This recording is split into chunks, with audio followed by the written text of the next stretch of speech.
Assalamualaikum warahmatullahi wabarakatuh. Perkenalkan, nama saya Nafisa Yasmin Ramadhani. Hari ini saya akan mempresentasikan tentang Prabowo Subianto yang membawa pulang warisan Indonesia yang telah dirampas Belanda selama 175 tahun. Yang pertama di sini ada daftar isi. Yang pertama ada pendahuluan, yang kedua pembahasan, yang berisi latar belakang, terus peran Prabowo dan tantangan, juga dampak repatriasi. Dan yang ketiga ada kesimpulan. Oke, yang pertama pendahuluan. Warisan budaya Indonesia yang dirampas oleh kolonial Belanda selama sekitar 175 tahun dari abad ke-17 hingga pertengahan abad ke-20 tetap menjadi luka sejarah mendalam. Selain mengeksploitasi sumber daya alam, Belanda secara sistematis mengumpulkan artefak berharga seperti patung-patung Borobudur, relief candi, koleksi keraton Yogyakarta dan juga Surakarta. Juga keramik-keramik Majapahit serta tekstil tradisional dan juga keris. Dan data Kementerian Pendidikan dan Kebudayaan Indonesia menunjukkan lebih dari 30.000 artefak tersebar di museum luar negeri, dengan 70% di Belanda, termasuk di Rijksmuseum Amsterdam, Tropenmuseum, dan Museum Valkenkunde Leiden. Rampasan ini bukan sekadar pencurian, melainkan bagian dari proyek kolonial untuk membudayakan dan memamerkan keunggulan Eropa yang menghancurkan narasi asli pemiliknya.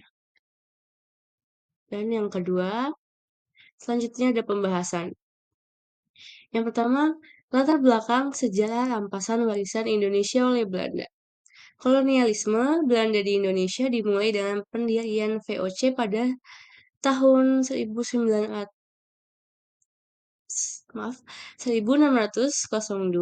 dan berlanjut hingga pendudukan Jepang pada 1942. Melampaui eksploitasi ekonomi dengan menguasai budaya melalui rampasan artefak selama sekitar 175 tahun.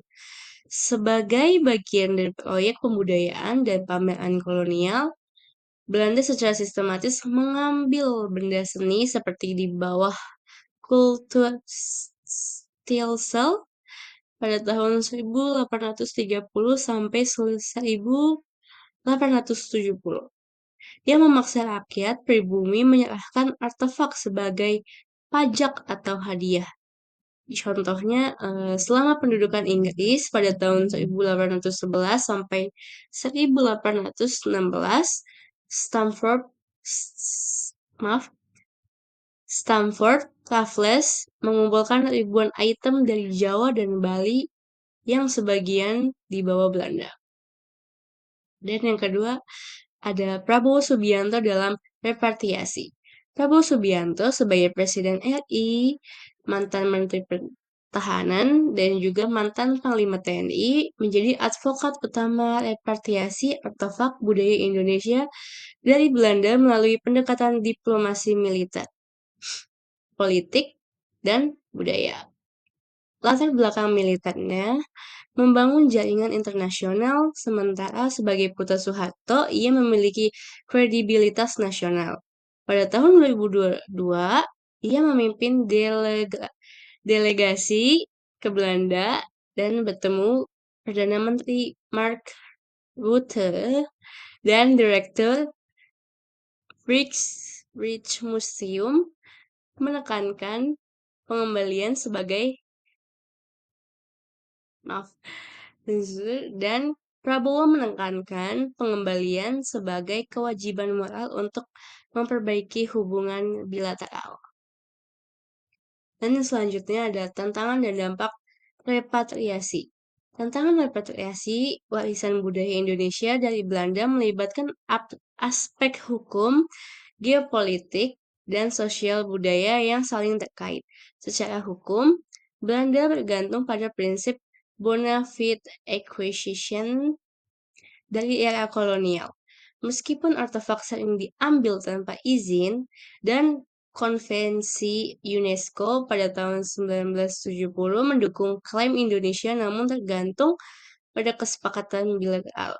Contohnya, Koleksi Borobudur diklaim diperoleh sukarela, padahal ada paksaan kolonial.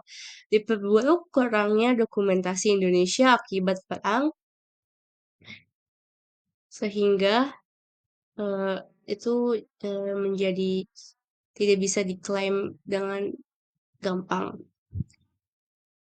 Dan ada dampak positifnya juga, yaitu termasuk peningkatan kesadaran budaya, pariwisata, dan identitas nasional.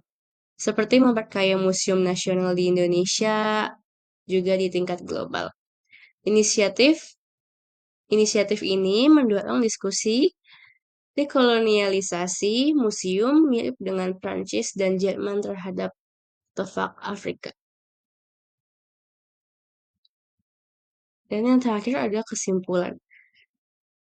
Oke, jadi upaya Prabowo Subianto mengembalikan warisan budaya Indonesia yang dirampas Belanda selama 175 tahun mencerminkan komitmen pada keadilan sejarah dan nasionalisme.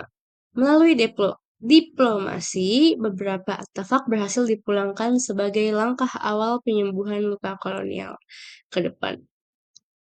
Ke depan, kerjasama lintas sektor itu diperlukan agar generasi yang akan mendatang tuh dapat menikmati warisan budayanya secara utuh. Oke, sekian presentasi dari saya. Kurang lebihnya mohon maaf. Wassalamualaikum warahmatullahi wabarakatuh.